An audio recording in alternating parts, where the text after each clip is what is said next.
Coronavirus advice for vulnerable and elderly people during this pandemic. Prefer to listen. Vulnerable? Me? Who are you calling vulnerable? It is a pretty painful reality check when you are in your mid-30s, go to the gym every other day, watch your diet and take your fitness very seriously, and then find out that you are in the vulnerable and elderly risk group. Hi, it's Debbie here from Coronavirus Help with some information about how best to protect the vulnerable people in our communities during this current pandemic. I had pneumonia as a child, and I am a little bit asthmatic, enough for having to use an inhaler a few times a year during winter, so that puts me square in the middle of the COVID-19 risk group. Damaged lungs from pneumonia, bingo, prime candidate for complications if I catch the virus. So I'm reporting on this not from a condescending "hey, I'm young and healthy and nothing can happen to me" point of view, but with a bit of trepidation. And a little bit scared as well, because you just never know how strong you really are when the chips are down. Vulnerable people face a higher risk of getting infected during this pandemic because they may have weaker immune systems, making them more susceptible to illnesses. Elderlies with chronic illnesses are exposed to an ever higher risk. It is crucial to be aware of the best ways of looking out for them. Here are a few important ways of protecting you during a pandemic, if you are part of this more vulnerable group. Continue taking vitamin supplements. You must continue to take vitamin supplements to support a healthy immune system. Hence, it is wise to keep up with your supplements to help your body fight infections more effectively. If you are not taking any supplements, come get in touch with your health advisor to find out if you can start, especially if you have any chronic illnesses. Some of the supplements recommended are vitamin C to boost immunity, vitamin B12, calcium, and vitamin D. Check with your medical professional which supplements are best suited to your health and individual situation, and which supplements aid in supporting a healthy immune system. Personally, I'm taking about 10,000 milligrams of vitamin C in the form of ascorbic acid to me, spoonfuls of the stuff. Because vitamin C is not retained in the body, any excess is flushed out through your kidneys, so you really can't overdose. In case you're wondering, yep, my pee is super yellow at the moment, but who cares if I can fortify my immune system? In case you need some more info on that, I recommend you grab a copy of that vitamin movie. It sure is an eye-opener and a must-see if you're into healthy immune-boosting remedies. Continue taking your medications. If you have to take regular meds, you must continue your medication while quarantined. Therefore, make sure you have your regular medication readily available or well stocked. You can talk to a health professional about having access to 2 months of medicines during isolation. If you are living with other people, you can speak to them about your need to stock up on medical supplies as well. Thoroughly wash your hands. Washing your hands thoroughly and using sanitizer while you stay at home can never be overemphasized.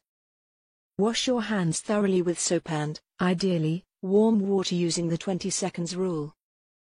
Use antibacterial hand sanitizers and avoid touching your face, nose, and mouth.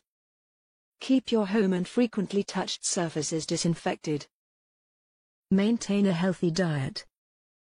Being in isolation does not mean you have to worry about not eating healthy.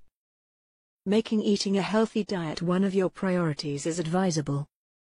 Focus on foods that aid in boosting your immune system and foods that can protect you from infections and harmful viruses. Limit or avoid sugary foods, fatty foods, and alcohol.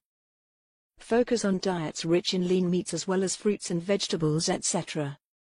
Increase your intake of food rich in antioxidants, which help protect your cells from damage. Avoid sharing personal items. Avoid sharing personal or hygiene items such as utensils, water bottles, food, and bathing soap with others.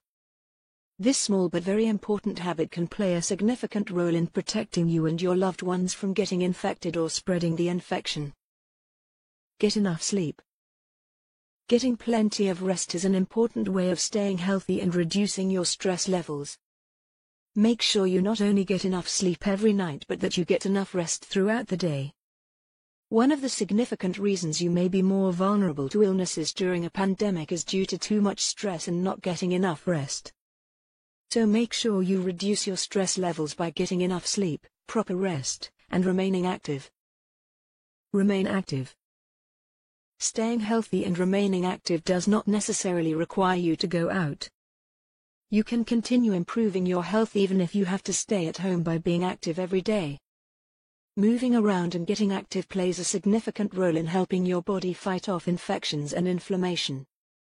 You can stay active by doing non-strenuous exercises such as doing household chores.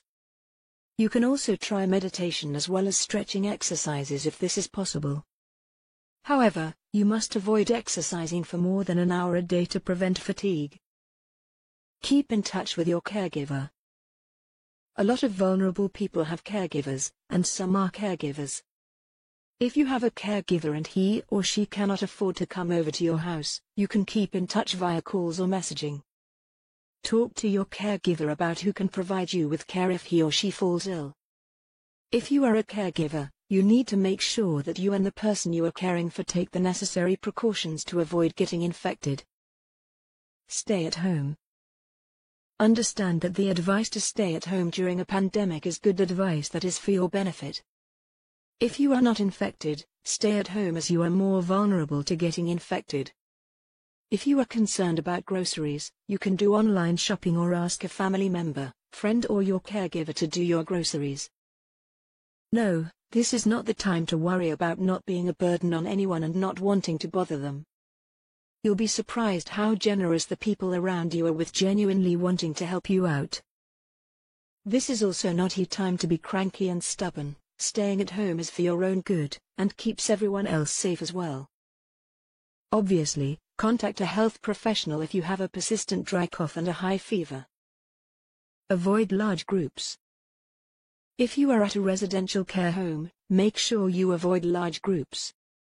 In fact, it makes a lot of sense to stay in your room during the lockdown and have groceries or meals delivered by one dedicated care worker. They all work very hard to keep you safe. Don't jeopardize their efforts and their health or their children by ignoring the basic safety and hygiene rules. If you have a large family, make sure you keep a safe distance from others and avoid shaking hands or close physical contact. Share this Twitter, Facebook,